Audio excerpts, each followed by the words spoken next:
Wala namang problema kung gusto nyo magbago-bago ng brand kada gas up ninyo. Pare-pareho naman diesel yan, pare-pareho namang gasolina yan.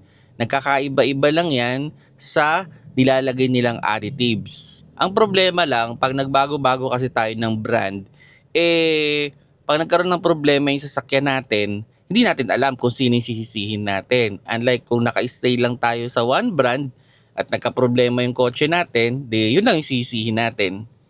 Hello mga paps, I'm Kuya Shane at naka-receive tayo ng question na related sa fuel at okay lang daw bang magbago-bago ng brand o mag-iba-iba ng brand.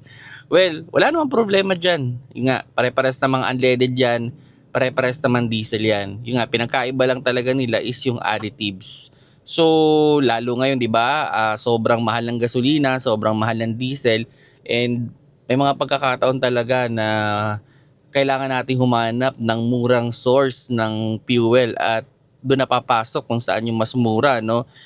Although, yun, marami pa rin car owner na kahit mahal yung gas doon sa pinapagasan nila, doon pa rin talaga sila. Hindi natin sila masisisi kasi may advantage din naman talaga yun. Yun nga, yung advantage nun is kung magka-problema yung kotse doon sa brand na yun, di yun lang yung sisihin nila.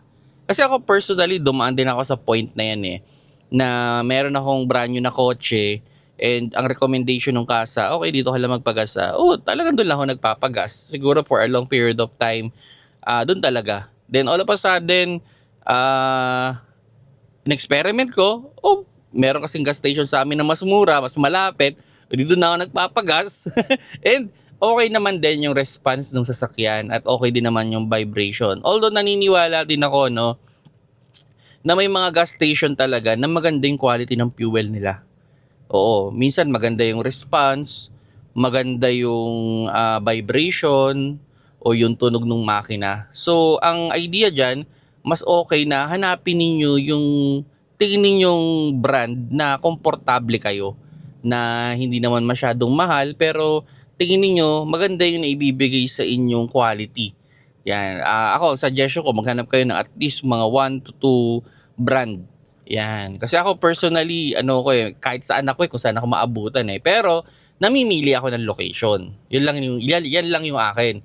Namimili ako ng location kasi pag alam ko yung location ay binabaha or tingin ko yung gas station ay parang andumi, medyo out na ako doon. Kasi nga, syempre kung madumi yung labas, hindi malayo na hindi nila na-maintain yung loob ng drum nila. So baka madumi. Kasi may mga pagkakataon din talaga na ako personally nakapag-gas up din ako ng hindi magandang fuel at ang pangit ng takbo ng sasakyan. All of a sudden, after ilang weeks, clog yung aking filter, yung fuel filter. At hindi naman sa branded pa yon, yung talagang well-known brand. Tingin ko dun talaga siya nagka-problema. So hindi nila na may maintenance na maayos yung kanilang drum.